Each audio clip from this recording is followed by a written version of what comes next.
Et y'a tout le monde aujourd'hui pour une nouvelle vidéo de World of Warcraft.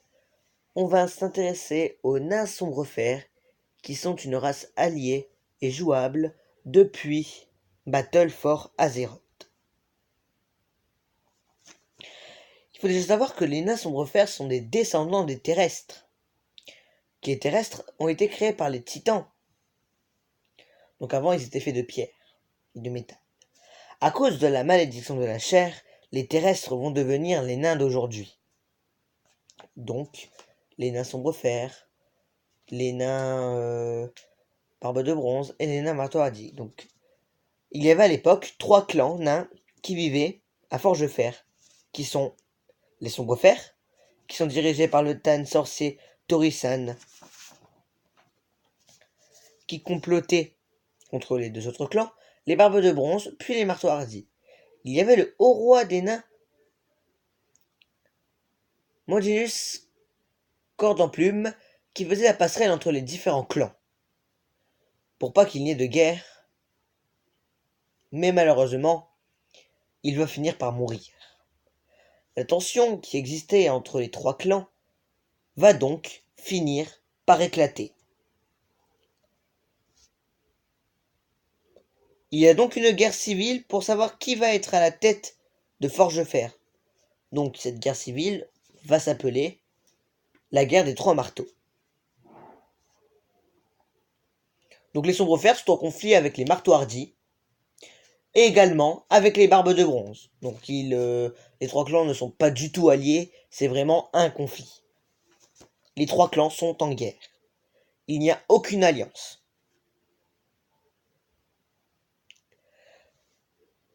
Donc, on disait, donc les marteaux hardis qui sont dirigés par Kandros marteau hardi et les barbes de bronze qui sont dirigés par Madoran barbe de bronze.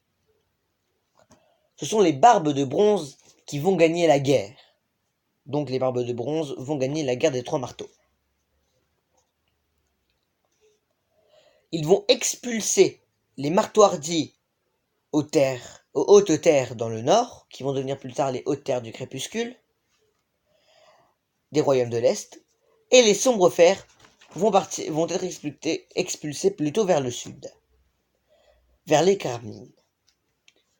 Là-bas, ils vont construire la ville de Torisan, le même nom que leur dirigeant, parce que le nom, je rappelle que le nom c'est le nom de leur dirigeant c'est Tan Morisan, et on rappelle que c'est aussi un sorcier. Voilà, donc ils vont créer la ville de Torisan. Donc il y a des années de prospérité qui vont passer. Ils vont vivre dans leur ville. Sauf qu'un jour, Torisan et sa femme vont vouloir se venger. Car ils ont une haine envers les barbes de bronze et les marteaux hardis. À cause de la guerre des 3 marteaux. Donc, ils vont organiser un plan. Torisan va se venger des barbes de bronze à Forgefer. Il va aller déclarer la guerre, mais va se faire repousser par Madoran barbe de bronze. Oui, Madoran barbe de bronze et Kandros marteau hardi, c'est toujours les chefs des 2 clans. Donc il n'y a pas eu de changement entre deux. Aucun des 2 chefs de clan sont morts. Alors, moi je tiens à préciser. Ensuite, sa femme va aller à Grim Battle, qui est le bastion des marteaux hardis, pour se venger. Elle réussit à entrer et à maudire les lieux, mais va mourir par Kandros marteau hardi. Les clans marteau hardi et barbe de bronze vont chercher Torisan qui s'enfuit pour rentrer au Carmine. Donc ils vont le poursuivre jusqu'au Carmine, jusqu'à son bastion. Pendant ce temps, Torisan va réussir à invoquer Ragnaros, le seigneur du feu. Ragnaros va faire invoquer le mont Roche Noire. Donc c'est un volcan. Une partie des Carmines va brûler pour devenir les steppes ardentes. Et l'autre partie, les gorges... Attends, je me trompe toujours sur le nom. Les gorges des vents brûlants. Torisan va malheureusement mourir pendant son incantation. Ou heureusement, si vous n'êtes... si malheureusement si vous voulez que les marteaux hardis et les barbes de bronze meurent, et malheureusement, si vous étiez pour les barbes de bronze et les marteaux hardis. On aura également les sombres fers, contrairement à Torisan, donc eux ils vont pas mourir, hein, mais seront réduits en esclavage par Ragnaros et ses élémentaires. Les marteaux hardis et barbes de bronze auront assisté à la condamnation des sombres fers. Et vont partir, laissant les sombres fers tout seuls, se démerder avec leur merde. Pendant de nombreuses années, les sombres fers seront au service de Ragnaros, au mont Roche-Noir. La ville, ils vont construire la ville Sombreforge, dirigée par le Tan d'Agran Torician. Ils vont faire des sabotages, des assassinats. Durant la première guerre, ils vont devoir accueillir les orques Roche-Noir qui vont conquérir la partie haute du mont Roche-Noir. Oui, parce qu'ils veulent pas une guerre, et donc ils vont laisser les nations pour faire tranquilles, qui sont à la partie basse de Roche-Noir, du mont Roche-Noir. Après la troisième guerre, par contre, il y aura une guerre entre les nations Brefer et les orques Roche-Noir pour avoir totalement le mont Roche-Noir pour un des deux, parce que Ragnaros et Nefarian se détestent. Donc ils ne veulent pas être ensemble du tout.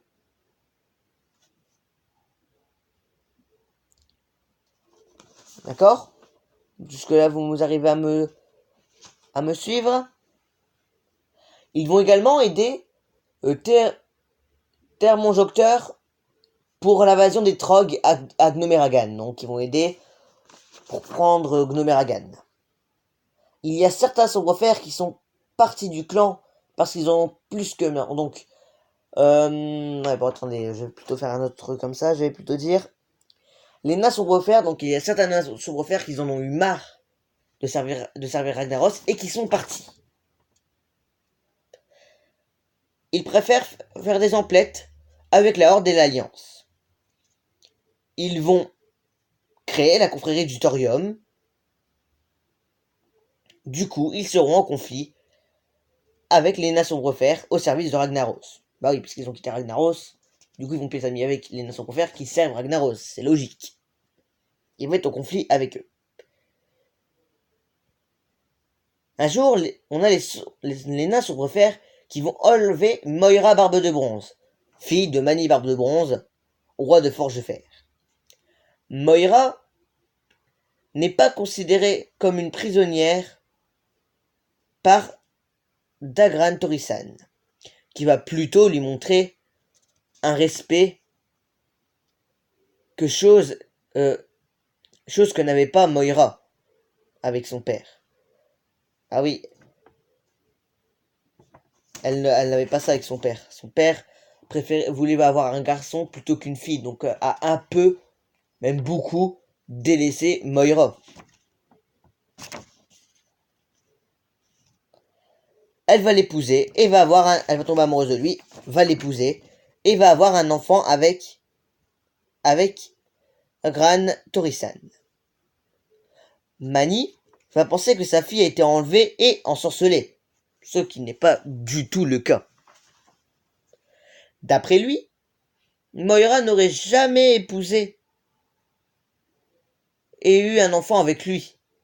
Un nain sombre-fer, c'était impensable, car ils étaient ennemis depuis toujours. Du coup, Mani va envoyer des assassins pour tuer Dagran Torisan, qui sont nous, champions d'Azeroth. Donc nous, champions d'Azeroth, on va les tuer. Dagran Torisan va se rendre compte que Moira n'a jamais été ensorcelée, et qu'elle l'a fait de son plein gré. Donc elle était vraiment amoureuse de Dagran Torisan. Donc c'était de son plein gré. On l'a jamais ensorcelée. Elle va refuser de revenir à Forge de Fer, car elle est devenue la reine des sombres fers. Bah oui, puisqu'elle s'est mariée avec Dagran Torisan, c'est logique qu'elle devienne la reine. Ou l'impératrice. C'est un peu la même chose. Nous, champions d'Azeroth, va rapporter cela à Mani, qui va être déboussolé. Les nains sombres-fers n'auront pas d'application avant Cataclysme, ou plutôt pré-Cataclysme, où Mani va être transformé en diamant à cause d'un rituel pour protéger Azeroth du cataclysme d'Eldemort. Sauf que puisqu'il sera transformé en statue de diamant, les nains, sombrefer, n'importe quoi, les nains tout court, n'auront plus de roi. Moira va venir à Forgefer pour réclamer le trône pour son fils et pour devenir la reine régente de Forgefer. Pour cela, elle va prendre carrément Forgefer en otage. Bah ouais, Forgefer va jamais écouter Moira puisque Moira est devenue la reine des Sombrefer. Donc, elle va plutôt préférer prendre Forgefer en otage. Bah oui, c'est plus simple. En disant que donc elle va prendre Forgefer en otage, en disant que le tram est en panne, que les griffons sont malades, qu'il faut pas les embêter. Il y a un otage qui est Anduin Vryn, le fils de Varian Vryn, donc le prince d'Hurlevent. Varian Vryn, le roi d'Hurlevent, est mis au courant, donc et il sera très en colère. Bah oui, il sera très en colère. Il va vouloir tuer Moira, pardon. Il va aller à Forgefer en passant par le tram des profondeurs, qui se disant pas Moira est en panne, et on voit tout de suite que c'est faux, hein. Sinon Varian ne pouvait pas passer. Varian va réussir à battre Moira et la tirer sur la grande place de Forgefer pour la décapiter, aux yeux de tous. Il ne va pas la décapiter grâce à Anduin, qui va stopper son père en lui disant qu'elle est légitime au trône. Elle est légitime au trône, donc elle a le droit de faire ça. Après, c'est pas la bonne solution. On sait tous que c'est pas la bonne solution, mais puisqu'elle est légitime au trône, elle peut le faire. Parce que c'est la fille du roi de l'ancien roi de Forgefer, Mani Barbe de Bronze, qui est devenue une statue de diamant. Varian va créer le conseil des trois marteaux. Cela permettra aux trois clans nains d'avoir une part de Forgefer et de régner ensemble. Donc sans avoir encore une guerre de trois marteaux pour avoir un roi. Varian préfère tout de suite mettre les trois clans nains chefs. Comme ça, il n'y aura pas de guerre entre eux.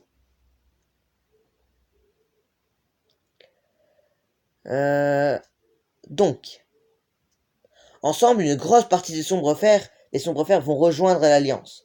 Les autres seront au service de Ragnaros, donc resteront au service de Ragnaros, ou passeront du côté du crépuscule. Du marteau des crépuscules, si vous préférez. Les nains Sombrefer vont suivre l'Alliance dans la campagne militaire lors de Mist of Pandaria.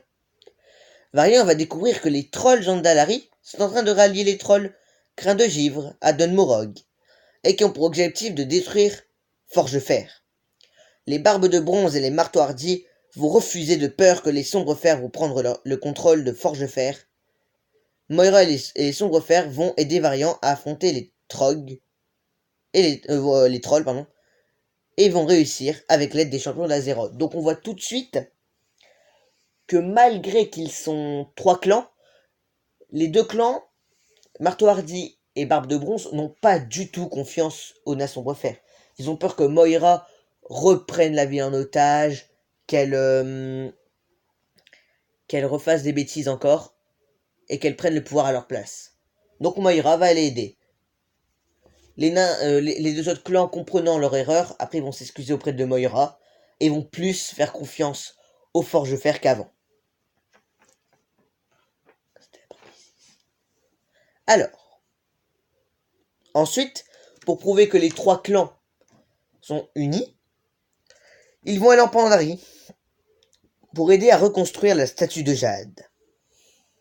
Donc là, c'était toutes les applications qu'ils avaient à Mist of Pandaria. C'était pas énorme, mais il y en a eu. À World of Draenor, quelques Sombrefer, donc la confrérie du Thorium, donc ce sera pas tous les Sombrefer, vont aider à l'invasion de Draenor. Ils vont également être envoyés en Gorgron pour espionner les orques Roche Noire. C'est eux qui sont envoyés parce qu'ils connaissent déjà très bien les orques Roche Noire. Parce qu'ils avaient déjà combattu les orques Roche Noire déjà avant. Il faut se rappeler que bien sûr World of Draenor, donc l'extension World of Draenor, donc l'extension Draenor on va plutôt dire, est un passé alternatif. Hein. Donc à la base il n'y aurait pas eu Donc les orques roches noires ne connaissent pas encore les nains sombrefer. Faut bien comprendre cela parce que c'est un passé alternatif, hein. Puis, ils vont aussi aider, ou participer, à l'effort de guerre contre la Horde de Fer.